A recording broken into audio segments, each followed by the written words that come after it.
اعوذ باللہ السمیع العلیم وبوجہہ الکریم وسلطانہ القدیم من الشیطان الرجیم اولئک الذین امتحن اللہ قلوبہم للتقوی لہم مغفرۃ واجر عظیم۔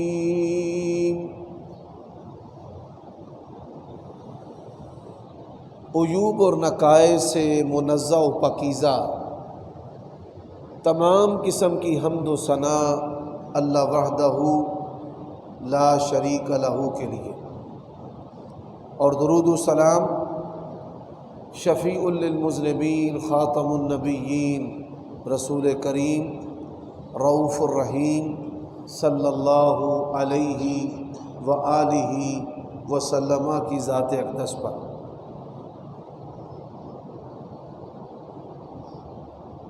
قرآن مجید کی جو آیت کریمہ میں نے آپ کے سامنے تلاوت کی ہے،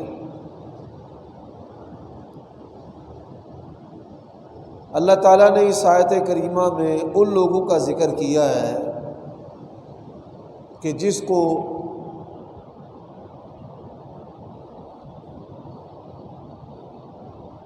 پروردگار نے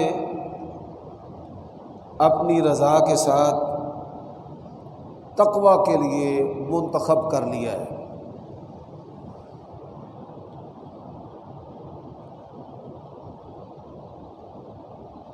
سامعین محترم، گزشتہ خطبات جمعہ سے رمضان کی تیاری کے بارے میں آپ اللہ تعالیٰ اور اس کے رسول کے فرامین سماعت فرما رہے ہیں۔ اللہ تبارک و تعالیٰ نے ہمیں اپنی بندگی کے لیے پیدا کیا ہے،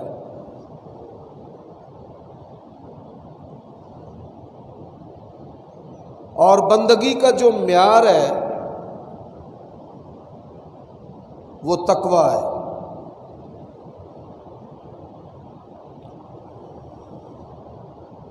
تقوی کے بنیادی طور پر دو معنی ہیں۔ ایک اللہ تبارک و تعالیٰ سے ڈرنا، یا ایھا الذین آمنوا اتقوا اللہ حق تقاتہ، اے ایمان والو اللہ سے ڈر جاؤ جس طرح ڈرنے کا حق ہے۔ اور دوسرا جو تقوی کا معنی ہے وہ بچنا ہے۔ فاتقوا النار التی وقودها الناس والحجارہ، اس آگ سے بچ جاؤ جس کا ایندھن انسان اور پتھر ہے۔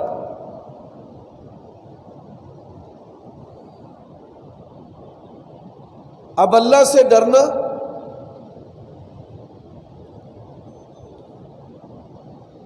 اور اس کی ناراضگی سے، غصے سے، پکڑ سے، آگ سے، جہنم سے بچنا، یہ تقوی ہے۔ اللہ تبارک و تعالیٰ نے قرآن مجید کے ایک دوسرے مقام پر ارشاد فرمایا ہے، تتجافى جنوبهم عن المضاجع يدعون ربهم خوفا وطمعا ومما رزقناهم ينفقون۔ ان کے جو پہلو ہیں بستروں سے الگ ہو جاتے ہیں۔ کیوں؟ ان کو اپنے رب سے ڈر ہے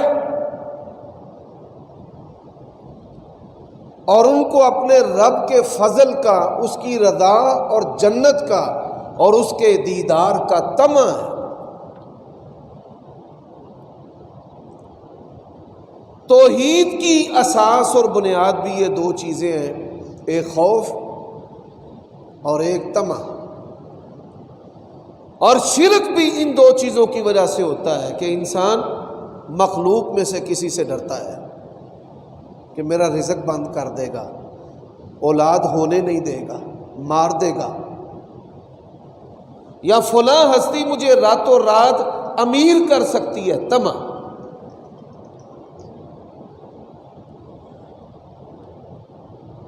تو اللہ تبارک و تعالیٰ کا ڈر جو ہے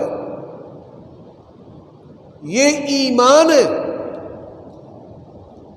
اور اس درجہ کے اندر مخلوق میں سے اگر کسی سے بھی ڈرے گا تو یہ شرک ہے جو تقوی کے منافی ہے۔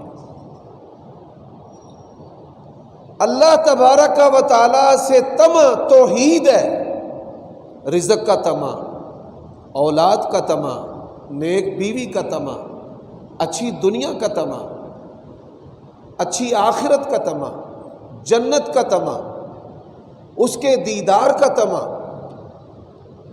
اب طمع کی وجہ سے اللہ تبارک و تعالیٰ کی بندگی یہ توحید ہے، ایمان ہے۔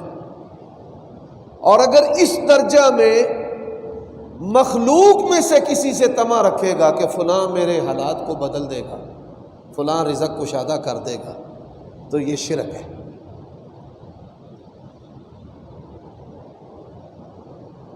اب حضرات،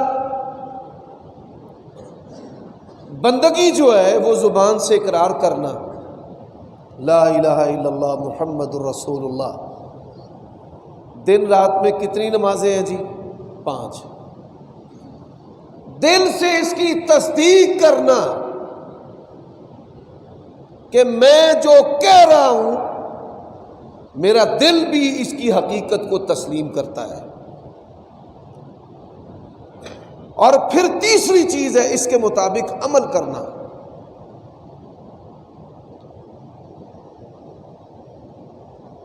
اب عمل جو ہے اس کے اندر ہم شدید کوتاہی کا شکار ہیں۔ ہم کوتاہی کا شکار کس وجہ سے ہوئے ہیں؟ اس کے بڑے سارے اسباب ہیں۔ غفلت کی وجہ سے، جہالت کی وجہ سے، اللہ تبارک و تعالیٰ کی عبادت میں جو حلاوت اور لذت ہے وہ لذت نہ ہونے کی وجہ سے، دنیا کی محبت کی وجہ سے، شہوت کی وجہ سے، مال کی ہوس کی وجہ سے ہم جو ہیں وہ عبادات سے دور ہیں۔ اور میں یہ بات آپ کو کئی دفعہ بتا چکا ہوں کہ دنیا کی تمام لذتوں سے بڑھ کر لذت جو ہے وہ اللہ تبارک و تعالیٰ کی عبادت کے اندر ہے۔ اب عبادت کی 3 قسمیں ہیں۔ التحیات للہ والصلوات والطیبات، السلام علیک ایہا النبی ورحمۃ اللہ وبرکاتہ۔ التحیات، زبان سے جتنی بھی عبادات ہیں وہ سب اللہ کے لیے، زبان سے ذکر، تلاوت، شکر اور دعا۔ اب بڑی ساری عبادات ایسی ہیں، اگر آپ کے پاس مال ہے تو آپ زکوٰۃ دیں گے، اگر مال نہیں ہے تو زکوٰۃ نہیں ہے۔ آپ کے پاس مال ہے اور سفر کرنے کے لیے فرصت اور وقت ہے، آپ اپنی اولاد ان پر کسی کو نگران بنا سکتے ہیں، مال پر نگران بنا سکتے ہیں، جانے کے لیے آپ کو آسانی ہے تو آپ پر حج ہے، ویسے نہیں ہے۔ اسی طرح آپ غسل جنابت آپ نے کیا ہے، وضو کیا ہے، فرض نماز کا وقت داخل ہوا ہے تو آپ پر نماز فرض ہے، ویسے آپ نماز نہیں پڑھ سکتے۔ عصر کی جو نماز ہے وہ فرض نہیں ہوئی تو ہم اس کے فرض ہونے سے پہلے اس کو کیسے ادا کریں گے؟ الا کہ نبی علیہ الصلوۃ والسلام نے جو جمع کی صورت بتائی، آپ تہجد پڑھ رہے ہیں فجر کا وقت داخل نہیں ہوا اور آپ یہ چاہتے ہیں کہ آپ فجر کی نماز ادا کر لیں، ایسے نہیں ہو سکتا، ابھی وہ آپ پر فرض ہی نہیں ہے۔ لیکن ایک عبادت ایسی ہے، بیت الخلا، پیشاب اور پخانہ کرنے کے وقت اور جگہ آپ ہر حال میں وہ عبادت کر سکتے ہیں۔ آپ کے پاس مال ہے نہیں ہے، آپ کے پاس استطاعت ہے نہیں ہے، آپ پاک ہیں نہیں ہیں، آپ نے وضو کیا ہے نہیں کیا، وہ کون سی عبادت ہے؟ سیدہ عائشہ رضی اللہ تعالی عنہا بیان کرتی ہیں، کان رسول اللہ صلی اللہ علیہ وسلم یذکر اللہ علی کل احیان، نبی علیہ الصلاۃ والسلام ہر حال میں اللہ تبارک و تعالیٰ کا ذکر فرمایا کرتے تھے، یعنی ذکر ہے۔ نبی علیہ الصلاۃ والسلام نے فرمایا، جو آدمی ذکر کرتا ہے وہ زندہ ہے اللہ کے ہاں، اور جو ذکر نہیں کرتا وہ اللہ کے ہاں مردہ ہے۔ فی زمانہ جو فتنے ہمارے اوپر داخل ہوئے ہیں، ان فتنوں میں سے ایک فتنہ ہے کہ ہماری اکثریت جو ہے وہ نبی علیہ الصلاۃ والسلام کے بتائے ہوئے جو ذکر ہیں ان سے غافل ہے، وہ نہیں کرتے۔ یعنی وہ ذکر جو نبی علیہ الصلاۃ والسلام نے کبھی نہیں چھوڑے، ہم وہ کبھی نہیں کرتے۔ میں ذکر کے حوالے سے کئی خطبات جو ہے وہ آپ کے سامنے رکھ چکا ہوں، بیان کر چکا ہوں، میں تفصیل میں نہیں جانا چاہتا، لیکن میں آپ کو یہ بتانا چاہتا ہوں کہ ہم نے یہ رمضان جو ہے وہ اللہ تبارک و تعالیٰ کے ذکر کے ساتھ گزارنا ہے۔ آپ صلی اللہ علیہ وآلہ وسلم نے جو دعائیں کی ہیں، ان دعاؤں میں سے ایک دعا ہے، اللہم اجعلنی لک ذکارا، اے اللہ مجھے کثرت سے اپنا ذکر کرنے کی توفیق عطا فرما۔ آپ میں علماء بھی بیٹھے ہیں، ذکارا مبالغے کا صیغہ ہے، اور یہی بات اللہ تبارک و تعالیٰ نے قرآن مجید میں فرمائی ہے، فرمایا والذاکرین اللہ کثیرا والذاکرات اعد اللہ لہم مغفرۃ واجرا عظیما۔ اللہ جن بندوں کو پسند کرتا ہے ان بندوں کی یہ خوبی ہے کہ وہ کثرت سے اللہ تبارک و تعالیٰ کا ذکر کرتے ہیں۔ رمضان میں عادت بنا لیں، اور ساری زندگی آپ نے چند میں اذکار ہیں جو آپ کو بتانا چاہتا ہوں، رمضان ہو غیر رمضان ہو، یہ ذکر و اذکار آپ کی زبان پر ہونے چاہیے، اور یومیہ ڈیلی آپ کی روٹین ہونی چاہیے۔ ان میں سے پہلا ذکر نبی علیہ الصلاۃ والسلام نے فرمایا، میں اللہ کا رسول ہوں، اور اللہ کا رسول ہونے کے باوجود روزانہ 100 مرتبہ میں استغفر اللہ پڑھتا ہوں۔ تو روزانہ 100 مرتبہ استغفر اللہ پڑھنا، یہ ہر اہل حدیث اور ہر اہل سنت اس کی عادت ہونی چاہیے۔ حدیث کے اندر ہے، انا رسول اللہ صلی اللہ علیہ وسلم لاستغفر اللہ کل یوم 100 مرہ، فرمایا میں اللہ کا رسول ہونے کے باوجود ہر روز 100 مرتبہ استغفار کرتا ہوں۔ اچھا، یہ جو سنت ہے ہم نے چھوڑی ہے۔ جب سنت مردہ ہوتی ہے تو اس کی جگہ پر فتنہ جو ہے وہ عام ہو جاتا ہے، بدعت۔ اب بدعت کون سی عام ہوئی ہے؟ آج جو اہل توحید ہیں ان کی زبانوں پر بھی یہ جملہ نظر آ رہا ہے کہ پتہ نہیں کسی نے بندش کر دی ہے۔ کیوں؟ بچوں کے رشتے نہیں ہوتے، اولاد خوبصورت ہے پھر بھی نہیں ہو رہے، گھر بڑا ہے پھر بھی نہیں ہو رہے، مال وافر ہے پھر بھی نہیں ہو رہے، اس سنت کو چھوڑا ہے، اس سنت کو چھوڑنے کے یہ فتنے ہیں۔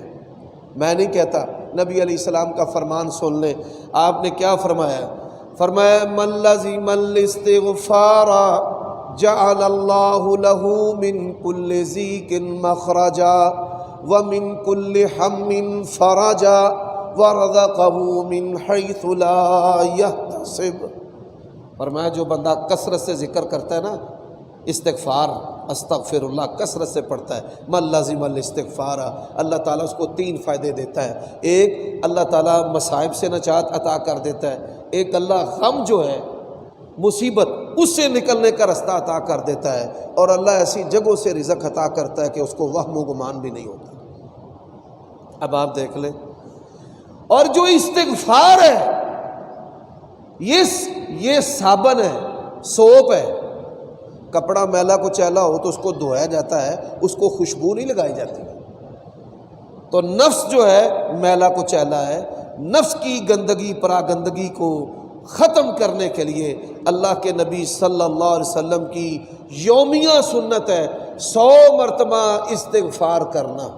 کتنی مرتبہ؟ ہر روز۔ اب دوسری حدیث، سبحان اللہ، نبی علیہ الصلوۃ والسلام نے فرمایا جو بندہ یہ کلمات پڑھتا ہے کوئی بندہ بھی اس سے افضل نہیں ہے، کوئی بندہ بھی۔ کون سے کلمات؟ فرمایا سبحان اللہ و بحمدہ۔ دوسری حدیث ہے کلمتان حبیبتان الی الرحمن ثقیلتان فی المیزان خفیفتان علی اللسان سبحان اللہ و بحمدہ سبحان اللہ العظیم۔ کتنی مرتبہ پڑھنے ہیں یہ؟ بولیے بھائی، 100 مرتبہ روزانہ۔ فرمایا ایک بندہ بہتر ہے جو یہ کلمات زیادہ مرتبہ پڑھتا ہے۔ اور صحیح سند کے ساتھ حدیث ہے، حضرت ابو ہریرہ رضی اللہ تعالی عنہ روزانہ 12,000 مرتبہ یہ کلمات پڑھتے تھے، سبحان اللہ و بحمدہ سبحان اللہ العظیم۔ کتنی مرتبہ؟ 12,000 مرتبہ۔ یہ مذاق نہیں ہے، یہ کوئی ضعیف روایت نہیں ہے، یہ صحابہ کرام کی زندگیوں کا وہ پہلو ہے جس کی تربیت اللہ تعالیٰ اور اس کے رسول نے کی ہے۔ والذاکرین اللہ کثیرا والذاکرات۔ اب تیسرا جو ذکر ہے، میں نے 5 عبادات جو ہیں وہ قدر تفصیل کے ساتھ آج کے خطبہ میں بتانی ہے۔ ان 5 عبادات میں سے پہلی عبادت اللہ کا ذکر ہے۔ پہلی عبادت کیا ہے؟ اللہ کا ذکر۔ خود بھی، آپ کی بیوی بھی، والدین بھی، آپ کی اولاد بھی، آپ کی بیٹیاں بھی، امتحانات کی تیاری کرنے والے جو طلباء ہیں وہ بھی اللہ تبارک و تعالیٰ کے یہ پسندیدہ کلمات اختیار کر کے دیکھیں اور پھر نتائج دیکھیں۔ آپ کا پڑھائی میں دل لگنا بھی شروع ہو جائے گا۔ جو پراگندگی دل و دماغ کے اندر ہے اللہ تبارک و تعالیٰ وہ بھی ختم کر دے گا۔ امام ابن قیم رحمہ اللہ انہوں نے ایک کتابچہ لکھا ہے، ایک مضمون لکھا ہے کہ ایک وظیفہ ایسا ہے کہ جو بندہ ایک مرتبہ پڑھتا ہے اللہ تعالیٰ اس کو 40 دنیا و آخرت کے فوائد عطا کرتا ہے۔ کتنے؟ 40۔ رزق تنگ ہو پھر بھی، بیماری ختم نہیں ہو رہی پھر بھی، قید و بند کی صعوبتیں ہیں پھر بھی، گھر نہیں ہے پھر بھی، کاروبار نہیں ہے پھر بھی، کام بنتے نہیں ہیں پھر بھی، کامیابی کے قریب جا کر انسان ناکام ہو جائے پھر بھی، اضطراب جو ہے وہ طبیعت کا حصہ کیسے بنتا ہے؟ بعض بندے بڑے بے چین ہوتے ہیں، اور بے چینی کا سبب کیا ہے؟ کہ کام بالکل ٹھیک ہو رہا ہے، جب بالکل منزل کے قریب جاتے ہیں تو ہر چیز بگڑ جاتی ہے، اور وہ کیا کہتے ہیں کہ سمجھ نہیں آتا، ہر چیز ٹھیک ہو رہی ہے، اور جب ہم نتیجے کے قریب جانے کی کوشش کرتے ہیں یا قریب پہنچتے ہیں تو کام بگڑ جاتا ہے۔ کون سا وظیفہ ہے؟ آپ اپنے دل میں سوچیں کہ وہ ایسا وظیفہ کون سا ہے، ایک لحظہ کے لیے، کہ کون سا ایسا وظیفہ ہے کہ جس کے پڑھنے کے اللہ تبارک و تعالیٰ 40 فوائد عطا کرتا ہے۔ سنیے، فرمایا من صلی علی واحدۃ صلی اللہ علیہ عشرا، وہ وظیفہ ہے نبی علیہ الصلوۃ والسلام پر درود پڑھنا۔ اللہم صلی علی محمد وعلی آل محمد، نسائی شریف کے اندر نبی علیہ الصلوۃ والسلام نے اتنا درود بتایا ہے۔ تو انسان اگر اللہ تبارک و تعالیٰ کے ذکر سے غافل ہے، جانور سے، جانور جو ہے نا، وَإِن مِّن شَيْءٍ إِلَّا يُسَبِّحُ وَإِن مِّن شَيْءٍ إِلَّا يُسَبِّحُ وَلَٰكِن لَّا تَفْقَهُونَ تَسْبِيحَهُمْ، اللہ تبارک و تعالیٰ کی مخلوقات اللہ کی تسبیحات بیان کرتی ہیں، اور انسان اتنا غافل ہو کہ اللہ تبارک و تعالیٰ کا ذکر بھی نہ کرے۔ جانوروں سے بھی بدتر ہے جو بندہ اللہ تبارک و تعالیٰ کا ذکر نہیں کرتا۔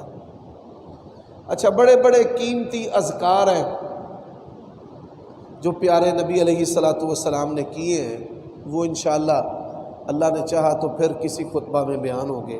اب دوسری عبادت کہ ہم نے رمضان، دوسری عبادت جو کون سی ہے جس کے ساتھ گزارنا ہے، وہ ہے تلاوت قرآن۔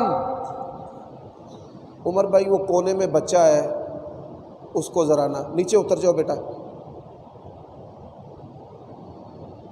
کیوں آپ اٹکیلیاں کرتے ہیں؟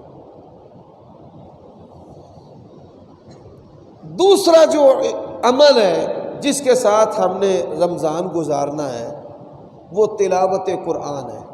وہ کون سا عمل ہے؟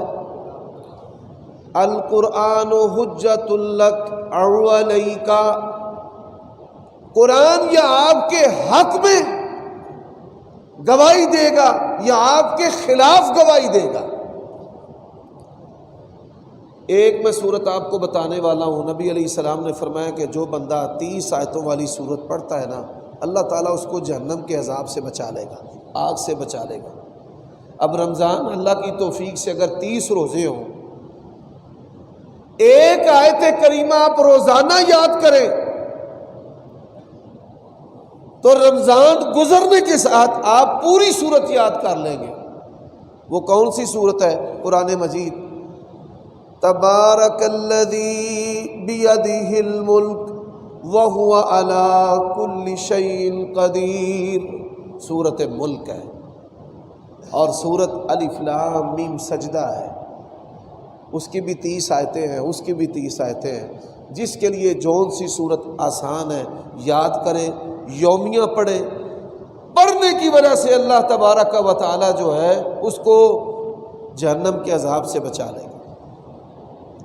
نبی علیہ الصلوۃ والسلام کا فرمان ہے، صحیح مسلم میں، جو جادوؤں سے، نظر بد سے پریشان ہے، آپ لوگوں کے لیے بشارت ہے۔ جو رزق کی تنگی سے پریشان ہے، آپ لوگوں کے لیے بشارت ہے۔ لوگ سورت واقعہ کی تلاوت کرتے ہیں رزق کی تنگی کو ختم کرنے کے لیے۔ رسول اللہ صلی اللہ علیہ وسلم نے ایک سورت بتائی ہے، اس کے 3 فائدے ہیں۔ فرمایا اقرؤوا سورۃ البقرہ اخذها برکہ وترکها حسرہ ولا یستطیعها البطلہ، یہ صحیح مسلم کی حدیث ہے۔ فرمایا سورۃ بقرہ کی تلاوت کیا کرو۔ سورۃ بقرہ 3 فائدے پیارے نبی کریم صلی اللہ علیہ وسلم نے بتائے ہیں۔ پہلا فائدہ فرمایا کہ اس کو پڑھنا جو ہے وہ برکت ہے۔ سورۃ بقرہ کو پڑھنا کیا ہے؟ برکت ہے۔ فرمایا اس کو چھوڑنا حسرت ہے، یعنی اتنا بڑا خزانہ ہے۔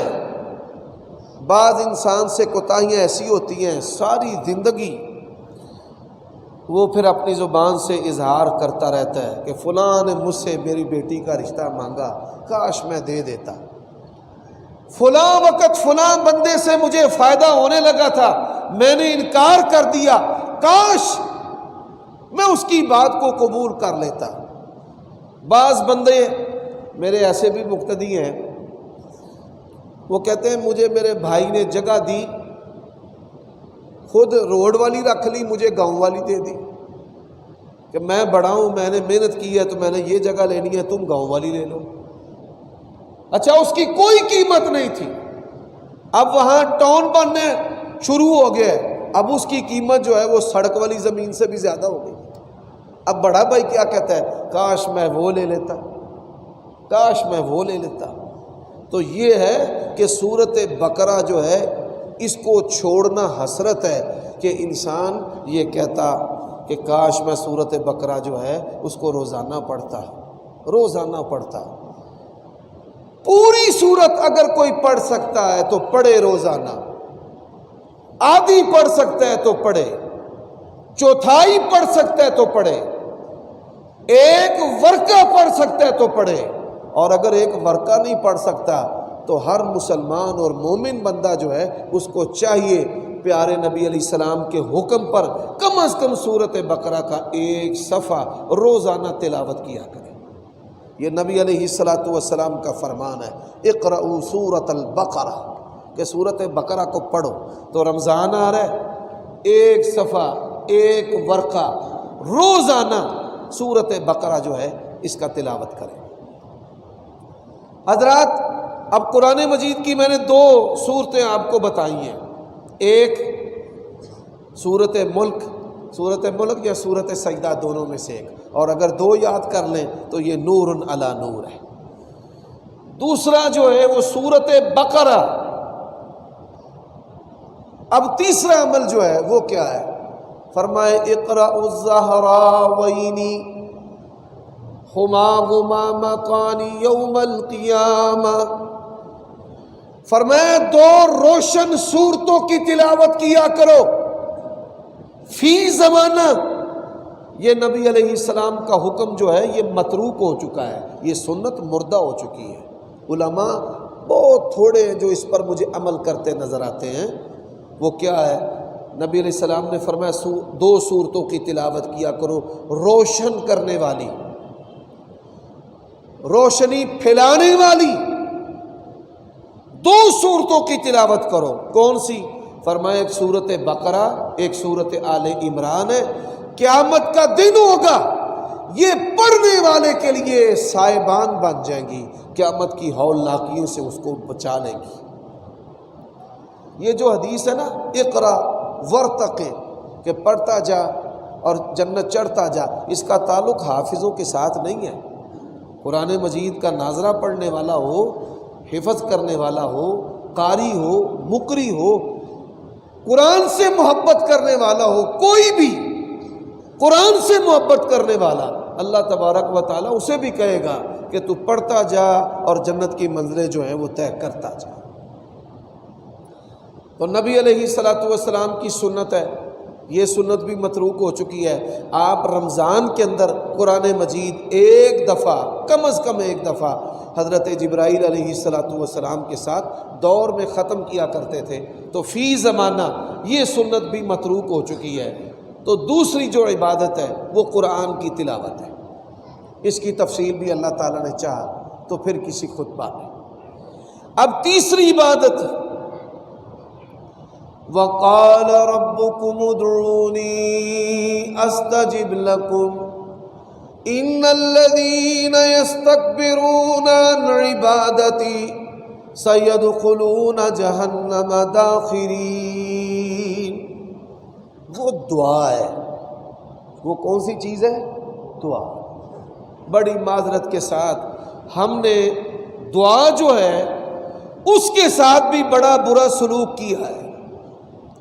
حالانکہ دعا جو ہے وہ اللہ کو اتنی پسند ہے اگر کوئی کافر جو ہے وہ بھی اللہ سے مانگتا ہے نا، اللہ اس کو بھی دیتا ہے۔ شیطان نے کہا تھا انظرنی الی یوم یبعثون، قیامت تک کے لیے مجھے مہلت دے۔ اللہ نے کہا جا تجھے میں نے قیامت تک کے لیے مہلت دی۔ یعنی دعا اللہ کو اتنا یہ پسند عمل ہے، کافر بھی اللہ سے مانگتا ہے نا تو اللہ کافر کو بھی دیتا ہے۔ ابلیس نے بھی اللہ سے مانگا، اللہ نے دیا، اور ہماری حالت میں اس کا جائزہ آپ کے سامنے پیش کرتا ہوں۔ آج ہم دعا کے آداب بھول چکے ہیں۔ 35 کے قریب دعا کے آداب ہیں، ہمیں نہیں پتا۔ 30 کے قریب دعا کی قبولیت کے وقت ہے۔ کن جگہوں پر دعائیں قبول ہوتی ہیں ہمیں یہ نہیں پتا، اور کن بندوں کی دعائیں قبول ہوتی ہیں، اللہ تبارک و تعالیٰ کن بندوں کی دعائیں رد نہیں کرتا، ہمیں یہ بھی نہیں پتا۔ کن الفاظ کے ساتھ اللہ کے نبی صلی اللہ علیہ وآلہ وسلم دعا اللہ سے کیا کرتے تھے، ہمیں یہ بھی نہیں پتا۔ یہ ایک بہت بڑی غفلت ہے۔ اب ذرا سنیے، اذان اور اقامت کے درمیان دعا قبول ہوتی ہے، 5 مواقع روزانہ کے ہیں، ہمیں کوئی پرواہ نہیں۔ ہر فرض نماز کے بعد دعا قبول ہوتی ہے۔ اچھا بھائی، اجتماعی دعا کی دلیل نہیں ہے تو کس نے کہا ہے کہ انفرادی بھی نہیں مانگنی، کہ تو نے اپنی دعا بھی نہیں مانگنی؟ ہم اپنی بھی نہیں مانگتے، نہ مولوی صاحب مانگتے ہیں نہ مقتدی مانگتے ہیں، بلکہ دعا کو ہم نے نا ایک تجارتی عمل بنا دیا ہے۔ پیسے آئیں گے دعا ہوگی، پیسے نہیں ہوں گے دعا بھی نہیں ہوگی۔